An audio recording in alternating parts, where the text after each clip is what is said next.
Breaking news, Hurricane Lane is causing devastating floods on the Big Island of Hawaii tonight. And new video shows flooded neighborhoods, homes, and streets on the Big Island. And now the storm is headed for Oahu and Maui, where hurricane warnings remain in effect there. CBS 2's Tom Wade joins us now with the latest. And Pat and Jeff, the deluge there continues, as you said. It looks like parts of Hawaii are getting hit very hard tonight. State officials are warning that torrential rains could last days, which is why they are so concerned. A hurricane warning is in effect. Extremely dangerous waves, wind, and flooding may occur tonight. Ominous warnings from officials on Oahu as Hurricane Lane churns closer. Meanwhile, sirens blaring on all the Hawaiian Islands, warning folks Lane is at their doorstep. On the Big Island, bands of rain flooded rivers and streams. All told, the downpours measured at least 1.5 feet of rain throughout the day. We're like, put gas. On social media, residents shared videos of their flooded neighborhoods and posted clips of empty store shelves. In Hilo, streets became lakes. At least one person was trapped before help arrived. The system is going to be with us for the next 4 or 5 days to bring winds to the island as well as the torrential rain. We're seeing total rainfalls that could get up to 20 inches or more. And we don't want people after the fact said, why didn't you alert us? Why didn't you tell us? Hawaii's southernmost island is bearing the brunt of the storm, but the rest of the state, including Honolulu, is also in Lane's path. I think it's going to be bad to an effect that us locals never experienced before. You know, everybody's on a panic mode right now. Hawaii's last direct hit was Hurricane Iniki in 1992. It caused $3 billion in damage. And now Hurricane Lane is striking the Big Island, already reeling from months of devastating lava flows from the Kilauea volcano. For an island that just can't seem to catch a break, those eruptions have died down just as the waters start to rise. And President Trump tweeted tonight that he's issued a disaster declaration, which means more aid will be available to Hawaii. Also tonight, we've learned LA County Fire is in talks to possibly send crews to the islands. Pat and Jeff, back to you. All right, thanks for that, Tom. And our team coverage continues now with Garth Kemp. Yeah, he's timing out what exactly will happen with the Hurricane Lane. Yeah, we're at a Cat 3 right now. I told you it would start to ease off again, and it has about 5 miles an hour, less than what it was when we saw you at 6 o'clock. So it's a Cat 3 right now, 120 miles an hour winds there going on. This is on the filthy side of the hurricane. That is the problem for it. Once again, the eye wall being obscured. Obviously, it's being sheared a little bit, but it's also just barely moving. It's wobbling it around at 6 miles an hour north-northwest. This ridge that's steering it is going to get a more influence on it and shove it up north, I think, over the next 24 hours. So that's what we're keeping an eye on. We have the hurricane warnings, obviously, for Maui and also for Oahu. The Big Island is now under tropical storm warnings, but it is the rain band that continues to be the problem with this thing,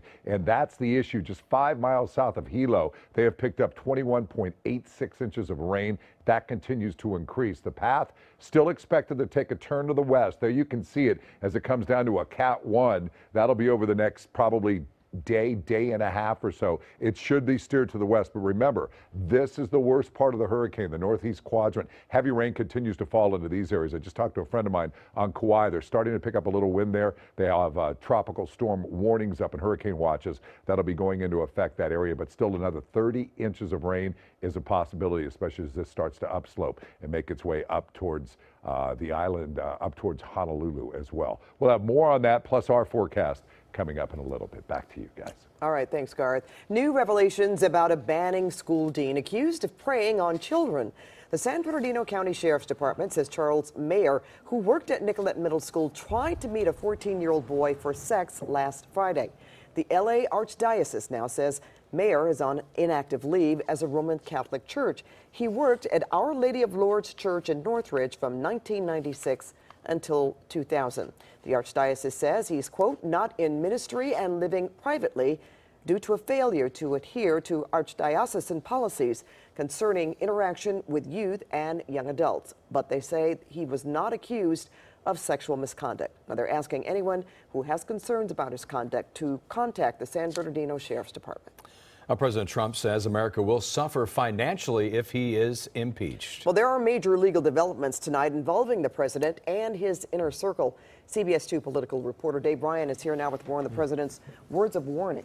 Yeah, you know, here's a president who's been in office only about 18 months, and he's already being asked about impeachment. I mean, come on, that couldn't be on his agenda. President Trump touched several bases today, criticizing his friends and associates who flipped on him to work with prosecutors, including a news executive who was involved in the hush money schemes. And if he's impeached, Mr. Trump declared, the economy would tank and Americans will suffer. For the first time, President Trump spoke in some length about the impact he says his impeachment would have on the country. I don't know how you can impeach somebody who's done a great job. I'll tell you what, if I ever got impeached, I think the market would crash.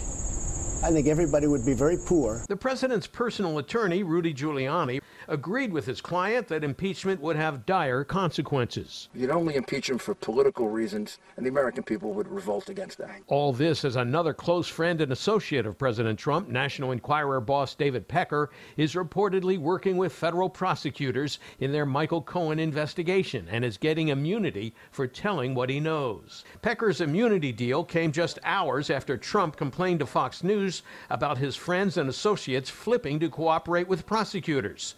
The same tactic used to break up the mafia in the 20th century and expose a long list of heinous crimes. Everything's wonderful, and then they get 10 years in jail, and they flip on whoever the next highest one is, or as high as you can go.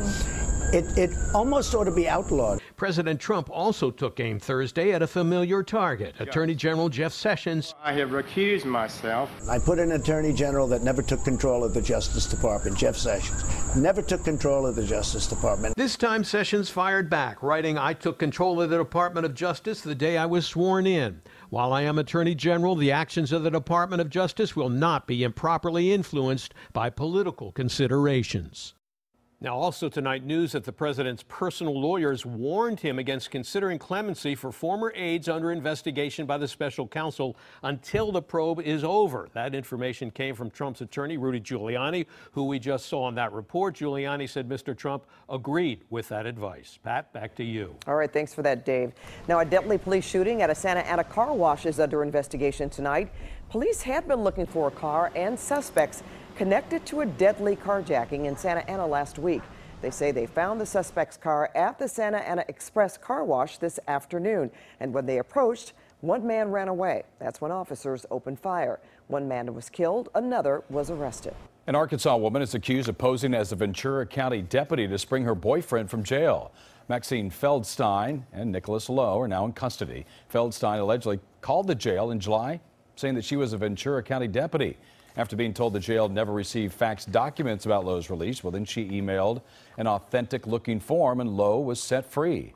2 days later, a real Ventura County deputy called saying he was traveling to pick up Lowe. The couple was arrested last week.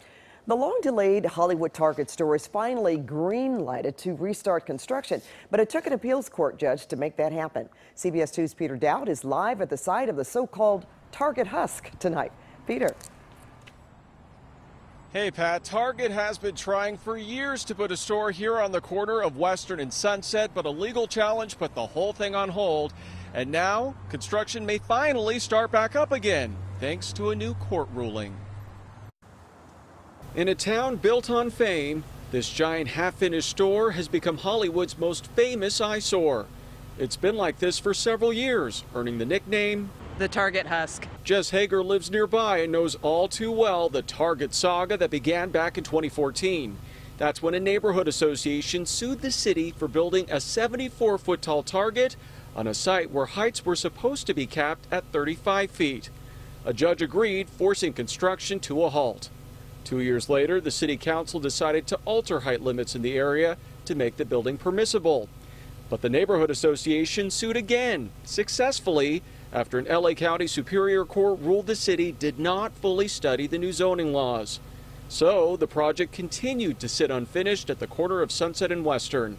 Fast forward to Thursday, and a California appeals court reversed the lower court's ruling, meaning Target may finally resume construction. I'm pretty excited about the prospect of finally getting one closer to home. The attorney for the neighborhood association issued a statement. Because today's decision reversing the trial court could have broad ramifications for land use approvals across the state, we believe this matter should be addressed by the California Supreme Court. Regardless, many folks are excited the Target Husk may soon be simply called Target. That would be awesome, so I won't have to travel far to go to Target. Right now, it's unclear exactly when construction here will resume, but a city council member says it will be soon. Reporting live in Hollywood, Peter Dowd, CBS 2 News. Peter, thank you. A new twist of the bizarre DUI crash that struck DJ Big Boy. That story still ahead, plus this. Home sales are down, but does that mean it's a buyer's market? We'll explain after the break. I call this cheating. And a former Real Housewife of Orange County fights real-life drama involving her son and a heated court case. And good evening, everybody. Out towards the pier, not bad. We'll have your forecast coming up. And here's a look at the guests tonight on The Late Show with Stephen Colbert.